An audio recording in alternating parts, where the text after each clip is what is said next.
Bonjour tout le monde, alors aujourd'hui je vais tester un nouveau type de contenu. Si ça vous intéresse que je fasse plus de vidéos sur ce type de contenu, montrez-le moi en lâchant un pouce bleu ou en vous abonnant. Le sujet du contenu d'aujourd'hui va être plutôt violent, donc je conseille aux âmes sensibles et aux moins de 18 ans de quitter la vidéo.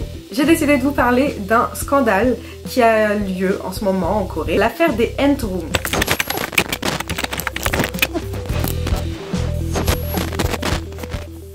C'est un sujet qui est passé un petit peu sous silence à cause de la situation actuelle. C'est une nouvelle forme de crime sexuel survenue sur l'application Telegram. Donc l'application Telegram, qu'est-ce que c'est? C'est un peu du même genre que WhatsApp. Donc c'est une application où on peut créer plusieurs forums, avoir des amis et discuter avec des gens avec des messages cryptés. Cette affaire, elle a eu lieu entre 2018 et 2020 en Corée du Sud. Les Entrooms, qu'est-ce que c'est? C'est des salles de chat où les utilisateurs s'échangent et produisent des vidéos déshumanisantes de femmes. Les victimes, c'est souvent des femmes mineures qui ont été dupées pour donner toutes leurs informations aux utilisateurs des Entrooms et qui ont été souvent victimes de chantage. Tout a commencé en 2018 avec un utilisateur qui s'appelle GodGod. Il traquait les femmes sur les réseaux sociaux, notamment sur Twitter, sur Instagram, principalement les femmes qui postaient des photos dénudées anonymement. Pour les manipuler, ces femmes, et leur soutirer le maximum d'informations, GodGod, ce qu'il faisait, c'est qu'il usurpait l'identité de la police et il envoyait un message à ces femmes en leur disant que leur compte donc il n'était pas assez sécurisé et que leurs photos risquaient d'être diffusées sur internet. Il leur conseillait de cliquer sur un lien. C'était un lien de type phishing, c'est-à-dire qu'elles se retrouvaient sur une nouvelle page Twitter ou Instagram qui leur demandait de se connecter. Quand ces femmes entraient toutes leurs informations sur ce lien, toutes les informations étaient envoyées à GodGod. Du coup, ils pouvaient se connecter et avoir accès à toutes leurs données personnelles et pouvoir leur voler un maximum d'informations. Les données qu'ils avaient pu récolter, c'était des données sur leur numéro de téléphone, les noms des membres de leur famille, leur adresse. Les criminels menaçaient ensuite les femmes de divulguer toutes les informations qu'ils avaient pu récolter à leur famille, à leurs amis et à leurs proches si elles n'acceptaient pas leur chantage. Leur chantage, il consistait à faire d'elles des esclaves pendant une semaine, à divulguer des photos dénudées et des vidéos dénudées. C'est ce qui leur donnait malheureusement davantage de contenu pour pouvoir, vous allez le voir, continuer leur chantage jusqu'au bout. Ils utilisaient aussi une autre méthode pour compromettre les victimes, pour les inciter à devenir leurs esclaves. Il leur proposait donc des offres d'emploi pour devenir mannequin ou escorte et il leur proposait des grosses sommes d'argent qui, vous en doutez bien, qu'elles ne percevraient jamais. Ce type d'emploi était disponible uniquement si elles acceptaient de se faire parrainer par un membre des Entrooms, d'avoir un parrain. Pour bénéficier de ce parrain, elles devaient envoyer des photos explicites d'elles ou des vidéos. Tout à l'heure, je vous ai dit qu'il leur demandait justement d'être esclaves pendant une semaine. Vous vous doutez bien que ça n'a pas duré juste une semaine. Avec tout ce qu'ils avaient pu récolter comme information, ils pouvaient les faire chanter pour bien plus longtemps que ça et c'est ce qu'ils ont fait. Une fois la semaine passée, les agresseurs les ont menacés une nouvelle fois de divulguer toutes leurs informations si elles ne restaient pas leurs esclaves. Et donc elles devaient rester leurs esclaves et réaliser des horribles actes sur le chatroom de Telegram qui sont appelés Entrooms. Plus de 100 femmes, dont 26 qui étaient mineures, dont une qui avait seulement 11 ans, ont accepté ce horrible chantage et ont été contraintes d'effectuer tout ce qu'on leur demandait. Par peur, vous vous doutez bien qu'en Corée,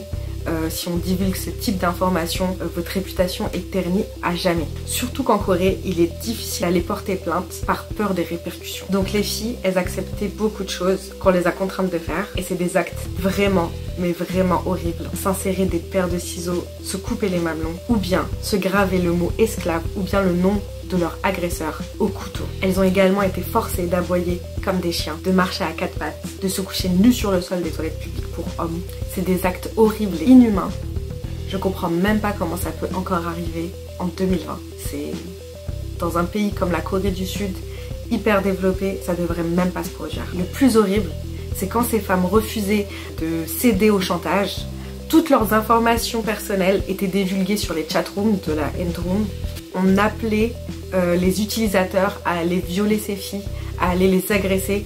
On donnait leur adresse d'école, de lycée. C'était invivable pour ces filles-là.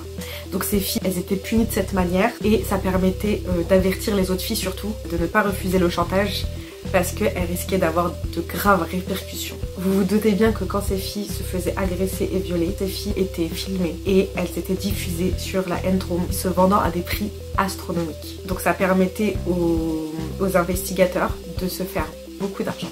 D'ailleurs c'est pour ça qu'ils faisaient ça. Au départ sur l'application Telegram, il n'y avait que 8 rooms qui étaient disponibles que par lien partagé, privé, qui étaient destinés à ces agressions. Chacune de ces rooms hébergeait les vidéos de 3 à 4 filles victimes de chantage de la part des personnes qui géraient la room. Donc chaque room avait un gérant, on va dire, et lui il faisait chanter 3 ou 4 filles et il divulguait toutes ces informations sur la room. Au final, plus de 100 rooms ont été créés pour divulguer tous ces contenus et pour faire chanter toutes ces filles. Il y avait un réseau entier et chaque room avait un nom du type esclave room, child room, et oui, il y avait aussi des rooms pour les pédophiles malheureusement. Et donc sur l'application, on pouvait s'inscrire à différents niveaux en fait. Le niveau le plus bas pour avoir accès à du contenu normal, on va dire.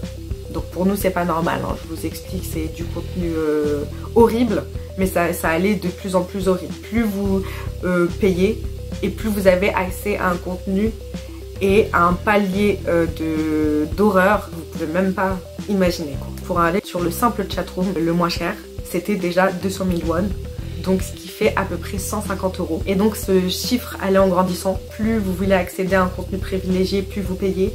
Et du coup, la salle la plus chère, elle coûte 1 500 000 won, ce qui fait à peu près 1100 €. Tout ça pour dire que ces personnes, ces hommes, parce que c'était essentiellement des hommes, qui s'inscrivaient sur ces end-rooms et pour accéder à ces rooms et qui payaient, ils n'étaient pas là par hasard. Tu peux pas tomber sur ce type de room et décider de payer 100 € par hasard. Non. C'est pas possible. T'es là, t'as payé, c'est que tu sais ce que t'es en train de faire. Pour les rooms les plus chères et les plus violentes, les utilisateurs devaient envoyer des photos de leur propre partie génitale pour pouvoir prouver que c'était bien des hommes. Pour certaines rooms les plus chères, bien entendu, pour accéder au contenu le plus hard et le plus horrible, il fallait que l'utilisateur lui-même filme et produise des vidéos ou des photos. C'était un moyen en fait de faire leurs preuves, de montrer que ils n'allaient pas divulguer toutes ces informations à la police ensuite, parce qu'en fait on pouvait leur faire du chantage à la fin, à ces hommes aussi. C'est pour ça qu'ils étaient obligés de divulguer des informations sur eux, de produire du contenu, puisque ça prouvait que eux-mêmes ils étaient dans le même sac, que c'était des gens horribles. Et donc ces hommes-là, ils partageaient parfois des vidéos d'enfants et de leurs propres enfants. C'était pas sous la contrainte, ils le faisaient parce qu'ils avaient envie d'accéder à du contenu exclusif. Et leur manière de le faire, c'était donc de produire, comme je vous ai dit, des vidéos ou des images de leurs propres enfants, ce qui est totalement dégueulasse. C'était comme un cercle vicieux en fait.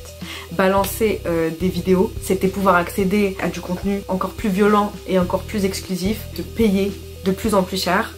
Et donc les personnes qui sont investigateurs de tout ça, donc God par exemple, et Baxa, je vais vous en parler un petit peu plus tard, ça leur permettait en fait de s'enrichir de plus en plus. Les personnes qui ont accédé à ce forum des end-rooms et qui ont payé, ils sont plus de 260 000 hommes. Il y a une partie qui est étrangère et une partie qui est d'origine coréenne. Parmi ces 260 000 hommes, il y a 15 000 de ces hommes qui ont payé, accédé à du contenu encore plus violent. En début de l'année 2019, quand ces rooms se sont fait connaître un peu dans le milieu, il y a un utilisateur qui s'appelait Jae-Soo Kim, donc c'est un faux nom, ça c'est un nom pour la presse. Il avait signalé du coup toute l'affaire à la police, mais ça a été ignoré par la police. Ils n'ont pas décidé d'intenter d'action, de mener d'enquête ni rien.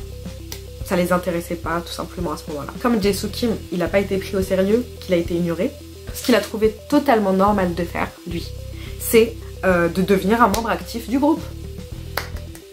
Félicitations Jae-Soo Kim. En janvier 2019, il y a un journal coréen qui s'appelle Shinmun qui a mené donc une enquête d'investigation. Ils ont infiltré le réseau des end-rooms sur Telegram et ils ont découvert qu'il y avait une room donc à caractère pédophile et qui distribuait donc des vidéos et des contenus sur les enfants, malheureusement. Donc ils ont révélé ça, mais sans révéler toute l'affaire en fait. Ils ont juste parlé des enfants, mais ils n'ont pas parlé de tout ce qu'il y avait autour du chantage qui avait lieu en fait sur d'autres femmes. Ensuite, en avril 2019, il y a le journal Shisa qui a également publié un article. Donc tout ça, ça a permis de faire connaître un peu l'affaire, de forcer un peu la police à s'intéresser à tout ça. Donc là aujourd'hui le scandale a éclaté. Ils ont réussi donc à attraper plus de 100 individus qui ont participé activement au réseau des N-Trooms sur Telegram. Et ces personnes-là, elles ont pour la plupart moins de 40 ans. C'est là où je vais vous parler de Baxa. Baxa, c'est un des créateurs des différentes rooms de l'application. Donc au même titre que God, Baxa, lui aussi, il a été arrêté le 23 mars 2020. Et donc lui, il est considéré comme un des cerveaux de l'affaire en fait. Baxa, ça veut dire en coréen docteur ou bien gourou. Je pencherais plutôt pour le côté gourou que docteur. Parce que c'est pas le type de docteur chez qui on a envie d'aller en fait. Donc Baxa, vous vous doutez bien que c'est juste un pseudonyme. Son vrai prénom, c'est Cho Joo-bin. Il a 25 ans, donc il a commencé tout ça plutôt jeune. Et ce qui lui a fait commencer tout ça, c'est bien sûr l'envie de s'enrichir. Et quel autre moyen pour s'enrichir que de faire chanter des femmes. Je vais continuer à l'appeler Baxa parce que pour moi, il mérite même pas que je l'appelle par son prénom. C'est un monstre. Et il mérite qu'on l'appelle par son surnom, qui c'est Baxa. Voilà. Lui c'est Baxa. C'est une personne qui a fait chanter des femmes et qui leur a fait faire de commettre des choses horribles et qui a fait faire chanter des gamines, qui a tout fait en fait pour s'enrichir. Pour s'enrichir de la plus horrible des manières. Lui il était déjà connu par la justice en 2018 pour des arnaques de publicité mensongère sur Instagram, pour vendre des armes ou de la drogue. Bien entendu, tout ça c'était faux, c'était juste pour gagner de l'argent. Concernant l'affaire des N-Trooms, il a dirigé une room, il a vendu entre 8000 et 10 000 vidéos. Il y a eu une pétition qui a été signée par beaucoup de personnes demandant au gouvernement et à la police de divulguer le visage et le nom de Baxa. Il gagnait de l'argent principalement grâce à la crypto-monnaie. Donc c'est de la monnaie virtuelle. C'est très difficile de remonter vers les personnes qui ont reçu cet argent. Selon la presse, Baxa, il aurait récolté environ 130 millions de won, donc ce qui fait en euros à peu près 96 000 euros. Et ça c'est que de l'argent en crypto-monnaie. La police a également mis la main sur une somme d'argent de 3,2 milliards de won chez Baxa, ce qui fait à peu près en euros 2 300 000 euros. Donc vous pouvez voir que cette activité illégale était plutôt lucrative, d'où le fait qu'ils n'ont pas arrêté en fait. Il a reconnu les faits devant le juge et donc Baxa, il a déclaré « Merci d'avoir mis un terme à cette vie démoniaque que je vivais et que je ne pouvais plus arrêter ». Mais il a reconnu l'affaire, mais il n'a pas reconnu les accusations. Il ne s'est pas non plus excusé envers les victimes. Il n'a pas non plus montré de remords. L'utilisateur qui est soupçonné d'avoir créé les N-Trooms, God, lui, il court toujours dans la nature. On l'a toujours pas retrouvé. Donc c'est affaire à suivre. C'est toujours pas terminé.